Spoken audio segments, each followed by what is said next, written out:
DM Momita Singh आज वह बाजार अपनी मां के साथ जा रही थी, जो बरसों बाद कुछ दिनों के लिए घर लौटी थी।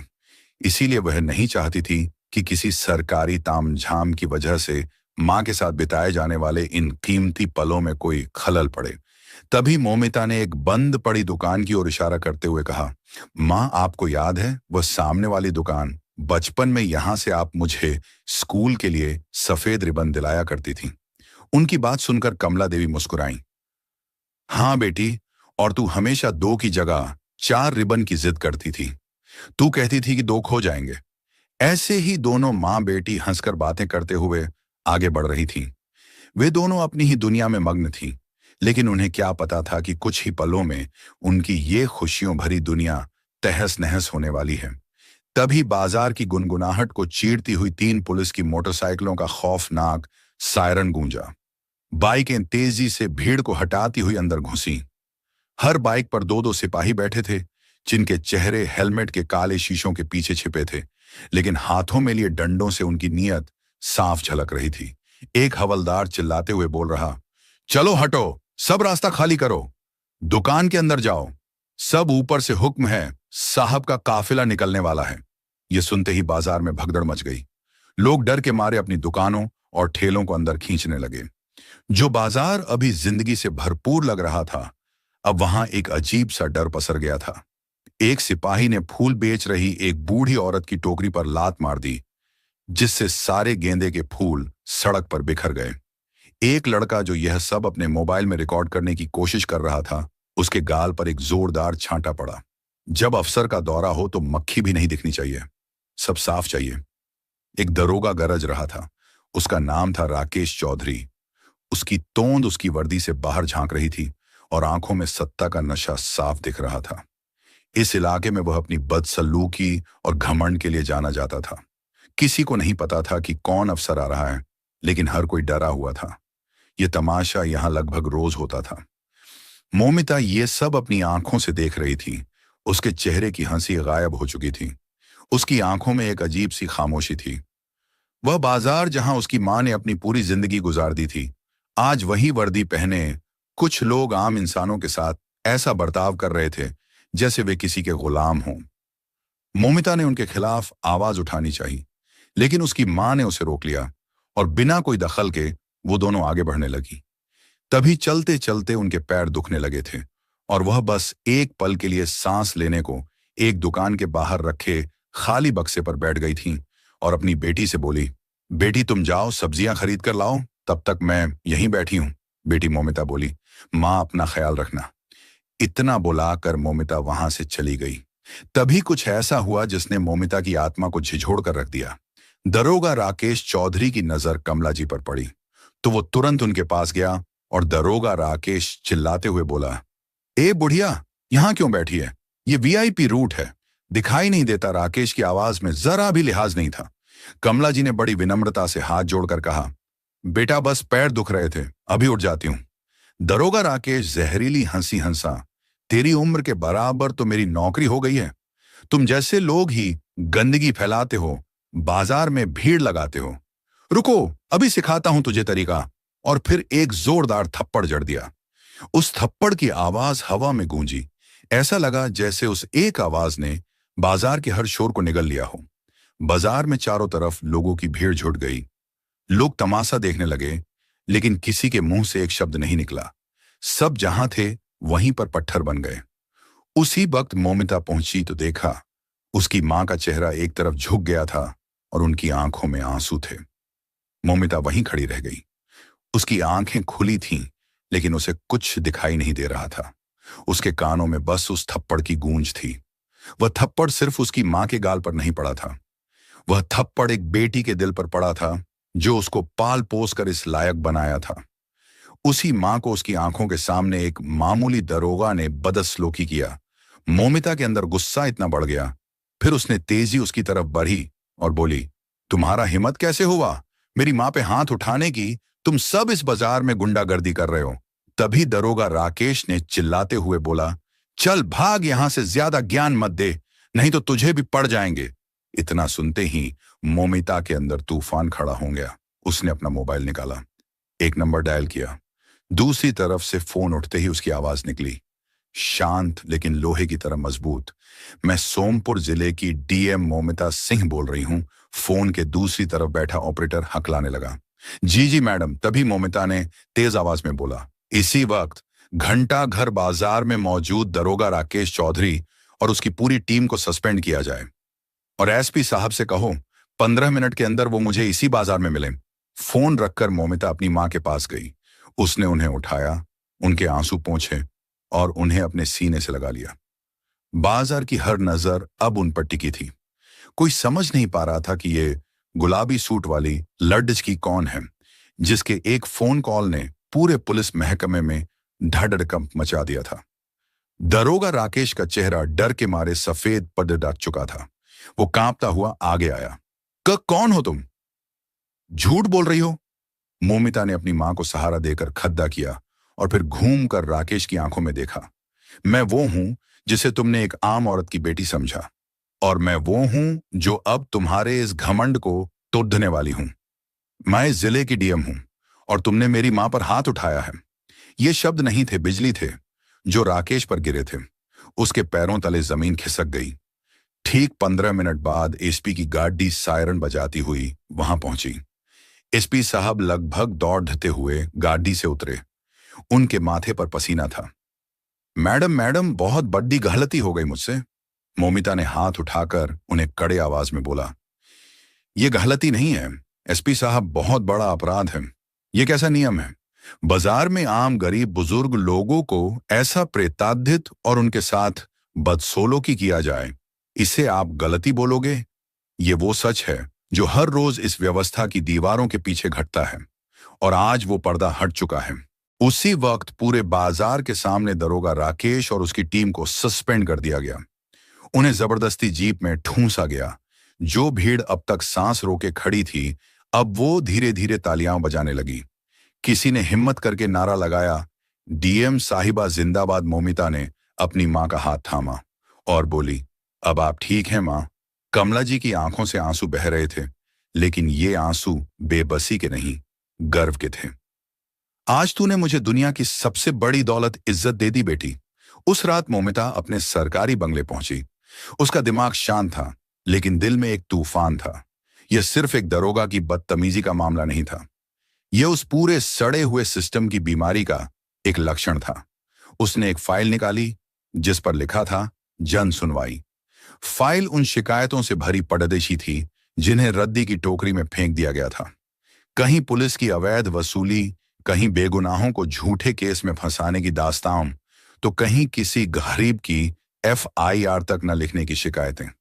मोमिता समझ गई थी कि लड़ाई सिर्फ एक राकेश चौधरी से नहीं है। लड़ाई उस सोच से है जो वर्दी को इंसानियत से बड़ा समझती है। अगली सुबह मोमिता ने डीएम की गाड़ी नहीं बुलाई।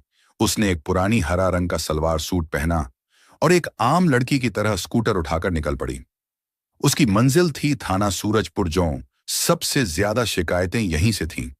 वो थाने पहुंची तो पहरेदार ने उसे रोक लिया। कहां किससे मिलना है? तो उसने घबराई हुई लड़की की एक्टिंग करते हुए कहा, एक शिकायत दर्ज करवानी है। इतना बोलकर अंदर चली गई। अंदर थानेदार पान चबाता हुआ बैठा था। उसने मोमिता को ऊपर से नीचे तक देखा और बोला, क्या हुआ, किसके खिलाफ शिकायत है? मोमिता ने नर्म भाव से बोली, यहीं के कुछ पुलिस वालों के खिलाफ। वो मेरे भाई को कल रात घर से उठाकर ले आए हैं और छोड़ने के लिए पैसे मांग रहे हैं। थानेदार जोर से हंसा। अच्छा, पुलिस की शिकायत पुलिस से ही करने आई है? चल भाग यहां से, ज्यादा नाटक किया तो तुझे भी अंदर डाल दूंगा। मोमिता मुस्कुराई। तभी दरवाजे से वही एसपी अंदर आया जो कुछ दिन पहले मोमिता के एक फोन पर बाजार में दौड़ते हुए आया था। थानेदार दरोगा और सिपाहियों की आंखें जैसे उन्हें देखा तुरंत खड़ा हो गया, और दरोगा तेजी से एक सामने रखी कुर्सी के पास गया और कुर्सी को अपने हाथों से साफ करने लगा और उन्हें बोला, साहब बैठिए। एसपी ने उस कुर्सी पे बैठा तो थानेदार ने उसके सामने हाथ जोड़कर बोला, साहब अचानक इस दास को बिना बताए कैसे आना हुआ? एसपी जैसे कुछ बोलने वाला था, तभी उसकी नजर सामने एक कोने में खड़ी उस मोमिता पर गई। उसने तुरंत खड़ा हो गया और उसकी आंखें फटी की फटी रह गईं। एसपी की इस हालत को देख थानेदार दरोगा की भी होश उड़ गए। उसके मन में सवाल उठने लगा कि इस लड़की को देख एसपी साहब के चेहरे का रंग क्यों उड़ गया। तो उसने पूछा, साहब क्या हुआ? तो एसपी ने गुस्से में डरते हुए थानेदार को बोला, मूर्ख, इस मैडम को कुछ बोला तो नहीं ना? इस बात को सुनकर मानो थानेदार के पैरों के नीचे से जमीन खिसक गई हो। एसपी साहब ने तुरंत दौड़ते हुए मोमिता के पास गया और बोला, मैडम, मैंने आपको देखा नहीं, मुझे माफ कर दीजिए। ये देख मानो थानेदार जैसे जमीन में धंस गया हो। उसकी आंखों में डर साफ झलक रहा था। वह घबराकर बार बार एसपी की तरफ देख रहा था और फिर उसके सामने खड़ी मोमिता की तरफ। मोमिता अब मुस्कुराना छोड़कर गंभीर हो गई। उसकी आंखें तेज और सख्त हो चुकी थीं। वह धीरे धीरे आगे बढ़ी और थानेदार के सामने खड़ी हो गई। गंभीर और ठंडी आवाज में बोली, दरोगा, तुम्हें पता भी है तुमने अभी किससे बात की है? मैं वही मोमिता हूं, जिले की डीएम, जिसको तुमने कुछ देर पहले थाने में डालने की धमकी दी थी। अब बताओ, जनता की शिकायत सुनने के बजाय तुम लोग उनको उठाकर थाने में बंद कर देते हो और पैसे वसूलते हो। यही है तुम्हारा न्याय? यही है तुम्हारी वर्दी की इज्जत? थानेदार हक्का बक्का रह गया। उसके चेहरे से सारा रंग उड़ गया। वह कांपते हुए तुरंत दोनों हाथ जोड़कर मोमिता से माफी मांगने लगा। मैडम, मुझसे गलती हो गई, मैं आपको पहचान नहीं पाया, दया कर दीजिए, दोबारा ऐसी गलती नहीं होगी। मोमिता ने उसकी ओर सख्त नजरों से देखा और ऊंची आवाज में बोली, माफी से कानून नहीं चलता। दरोगा, तुम्हें सस्पेंड किया जाता है और तुम्हारे खिलाफ विभागीय जांच भी होगी। आज से तुम इस कुर्सी के लायक नहीं हो। तुम्हें जेल में डालना चाहिए, लेकिन अभी तुम्हें सिर्फ सस्पेंड करती हूं ताकि बाकी पुलिस वालों को सबक मिले। एसपी ने तुरंत सिर झुकाकर आदेश मानते हुए सिपाहियों को इशारा किया। दो सिपाही आगे आए और थानेदार को पकड़ लिया। थानेदार हाथ जोड़कर रोने लगा, मैडम, रहम कर दीजिए, मेरी नौकरी चली गई तो मेरा घर बर्बाद हो जाएगा। मोमिता ने एक कदम पीछे हटकर ठंडी आवाज में कहा, जब तुम किसी गरीब की फरियाद सुनने के बजाय उसे धमकाते और थाने में बंद कर देते हो, तब उसके घर का क्या होता है? कभी सोचा है? यही सोचकर अब अपने घर की चिंता करना। थाने में सन्नाटा छा गया। सबकी निगाहें अब उस महिला डीएम पर थीं, जिसकी आंखों में नरमी नहीं बल्कि न्याय की आग जल रही थी। अगले कुछ मिनटों में थाने का नक्शा बदल गया। अवैध रूप से हिरासत में रखे गए लड़के को तुरंत छोड़ा गया और उस थानेदार समेत 3 पुलिस वालों को मौके पर ही सस्पेंड कर दिया गया। यह सिर्फ शुरुआत थी। अगले 3-4 दिनों तक पूरे जिले में एक दहशत फैल गई, एक गुमनाम डीएम का खौफ। कोई नहीं जानता था वो कब कहां किस रूप में पहुंच जाए। कभी वो एक किसान बनकर किसी तहसील ऑफिस पहुंच जाती, तो कभी एक मजदूर बनकर किसी पुलिस चौकी। पूरे शहर में मोमिता सिंह के किस्से सुनाए जाने लगे। एक ऐसा अफसर जो दिखता नहीं, बस इंसाफ करता है। जनता खुश थी, लेकिन सिस्टम के अंदर बैठे कुछ बेईमान लोग बेचैन हो उठे थे। उनकी अवैध कमाई बंद हो गई थी, उनका रौब खत्म हो रहा था। और फिर वही हुआ जिसका मोमिता को अंदाजा था। एक दिन गृह मंत्रालय से एक चिट्ठी पहुंची। डीएम मोमिता द्वारा की जा रही कार्रवाइयों की जांच के लिए एक विशेष समिति का गठन किया गया है। यह एक सीधी सीधी धमकी थी, एक चेतावनी थी कि वह अपनी हद में रहे। शाम को उसकी मां उसके पास फोन लगाकर उससे पूछा, बेटी, यह सब खतरनाक है, तू अकेली इन सब से कैसे लड़ेगी? मोमिता ने अपनी मां को बड़े प्यार से कहा, मां, जब आपने मुझे पढ़ाया था तब यह नहीं सोचा था कि लड़ाई कितनी बड़ी होगी। आपने बस यह सिखाया था कि सच के लिए लड़ना है। और वैसे भी मैं अकेली कहां हूं, पूरा शहर मेरे साथ है। लेकिन मोमिता जानती थी कि यह लड़ाई अब और मुश्किल होने वाली है। रात को जब वह अपने काम खत्म करके सोने जा रही थी, तभी उसका एक भरोसेमंद जूनियर अफसर पंकज डरते हुए उसके पास आया। वह बहुत घबराया हुआ था। मोमिता ने पूछा, क्या हुआ पंकज? सब ठीक है। पंकज ने कुछ बोला नहीं। उसने सिर्फ अपने हाथ में पकड़ा हुआ टैबलेट मोमिता की ओर बढ़ा दिया। मोमिता ने टैबलेट पर देखा, एक बहुत पॉपुलर और सनसनीखेज न्यूज चैनल का लाइव शो चल रहा था। स्क्रीन पर मोमिता की तस्वीर थी और नीचे बड्डी बड्डी हेडलाइन चमक रही थी, डीएम के 2 चेहरे। क्या सोमपुर की मसीहा ही सबसे बड़ी मुजरिम है? न्यूज एंकर चिल्ला चिल्लाकर बोल रहा था। और यह वे एक्सक्लूसिव तस्वीरें हैं जो हमारे स्टिंग ऑन ऑपरेशन में सामने आई हैं। ये वही डीएम है जो खुद को अविनाश मिश्रा बताकर घूम रही है। स्क्रीन पर एक धुंधला सा वीडियो चलने लगा। यह वीडियो भीमराव कॉलोनी का था, जहां मोमिता भेष बदल कर गई थी। वीडियो को इस तरह से एडिट किया गया था कि ऐसा लग रहा था जैसे वह चाय वाले को धमका रही है और फिर उसे चुप रहने के लिए पैसे दे रही है। फिर एक ऑडियो चलाया गया जिसमें मोमिता की आवाज को बदलकर दिखाया गया था। एंकर चीख रहा था, एक महिला डीएम एक पुरुष के नाम का इस्तेमाल क्यों कर रही है? क्या यह एक बहुत बड़ी साजिश का हिस्सा है?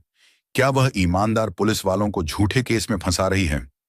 आज पूरा देश जानना चाहता है कि यह मोमिता कौन है और उसका असली मकसद क्या है।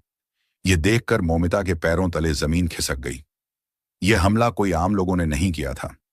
यह हमला सिस्टम के एक ऐसे ताकतवर इंसान ने किया था जो सामने नहीं आता। उसने मोमिता की सबसे बड़ी ताकत उसकी ईमानदारी पर ही हमला कर दिया था। पंकज ने घबराई हुई आवाज में कहा, मैम, यह वीडियो देश के हर न्यूज चैनल पर चल रहा है, सोशल मीडिया पर वायरल हो गया है। उन्होंने आपके खिलाफ एक मीडिया ट्रायल शुरू कर दिया है। अब लड़ाई थाने या दफ्तर में नहीं है मैम, अब यह लड़ाई पूरे देश के सामने है और इस लड़ाई में सच का कोई गवाह नहीं होता। मोमिता की नजरें स्क्रीन पर जमी हुई थीं, जहां एक न्यूज एंकर चीख चीख कर उसकी ईमानदारी की धज्जियां उड़ा रहा था। धोखेबाज डीएम सिस्टम को धोखा, झूठे स्टंट की सच्चाई, शब्द कानों में पिघले हुए शीशे की तरह उतर रहे थे।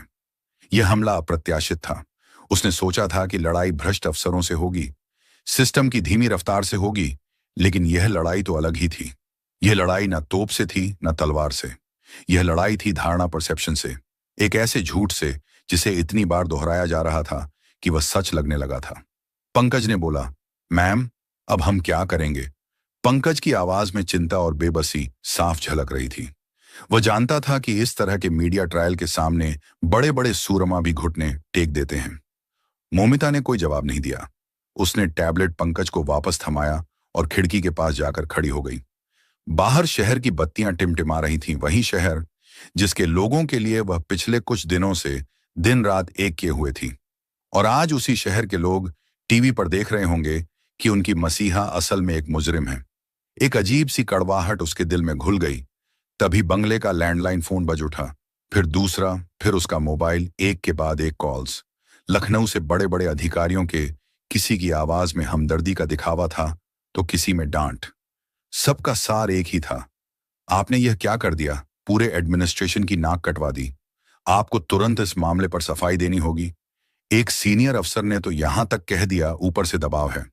बेहतर होगा आप कुछ दिनों की छुट्टी पर चली जाएं, जब तक मामला शांत नहीं हो जाता। उसे धीरे धीरे अलग थलग किया जा रहा था। सिस्टम जब किसी को बचा नहीं पाता तो सबसे पहले उससे पल्ला झाड़ता है। दरवाजे पर हल्की सी दस्तक हुई। उसकी मां कमला जी खड़ी थी। उनके चेहरे पर वह डर था जो हर मां अपनी औलाद को किसी मुसीबत में देखकर महसूस करती है। मिमी, उनकी आवाज कांप रही थी, मैंने टीवी पर देखा, ये लोग क्या बकवास कर रहे हैं तेरे बारे में। मोमिता ने खुद को समेटते हुए कहा, कुछ नहीं मां, सब झूठ है, आप परेशान मत होइए। कमला जी उसकी आंखों में देखते हुए बोली, मैंने कहा था ना बेटी, ये दुनिया बहुत खराब है, छोड़ दे ये सब। ये लड़ाई तेरे बस की नहीं है। चल हम वापस अपने घर चलते हैं। मुझे नहीं चाहिए कोई डीएम की कुर्सी, मुझे बस मेरी बेटी सही सलामत चाहिए।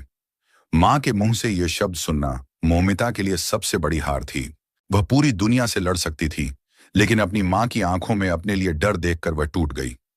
पहली बार उसे लगा कि शायद वह हार रही है, शायद उसकी मां सही कह रही हैं। उस रात वह सो नहीं पाई। बार बार उसके कानों में उस न्यूज एंकर की आवाज और उसकी मां के डरे हुए शब्द गूंज रहे थे। अगली सुबह जब वह उठी तो उसकी आंखों में एक नई दृढ़ता थी। वह हार नहीं सकती थी। अगर आज वह हार गई तो फिर कोई भी सच के लिए लड़ने की हिम्मत नहीं करेगा। यह लड़ाई अब सिर्फ उसकी नहीं थी, यह लड़ाई उस भरोसे की थी जो सोमपुर के लोगों ने उस पर दिखाया था। उसने अपना फोन उठाया और एक नंबर मिलाया। यह नंबर उसके एक पुराने कॉलेज प्रोफेसर वर्मा का था, जो अब रिटायर होकर एक शांत जीवन जी रहे थे। प्रोफेसर वर्मा सिर्फ एक टीचर नहीं थे, वह पत्रकारिता और जनसंचार के विशेषज्ञ थे।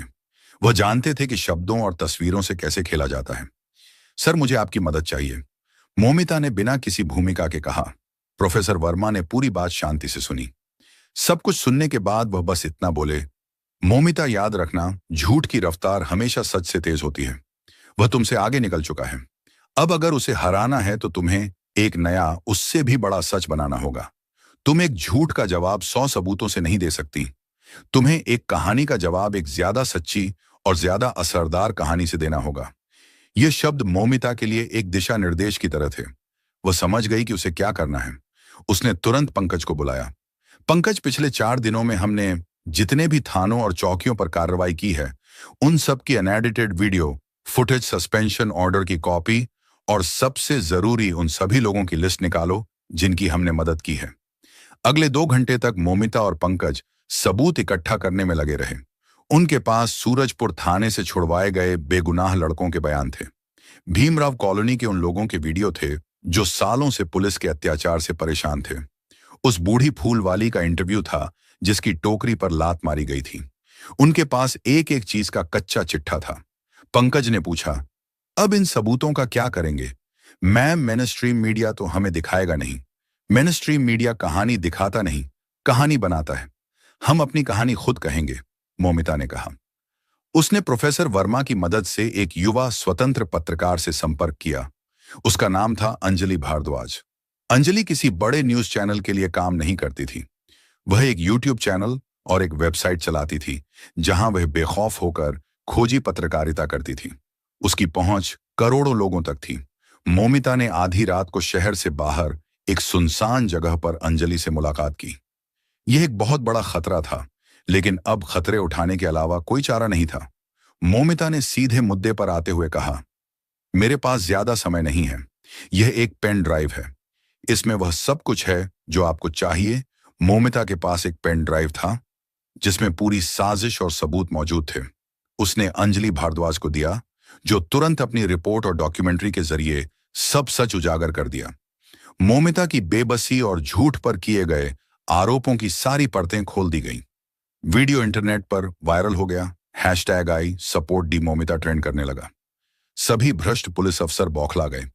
मौमिता और पंकज ने साजिश के पीछे का नेटवर्क खोज निकाला और पता चला कि आईजी अजय शर्मा ही मास्टरमाइंड था।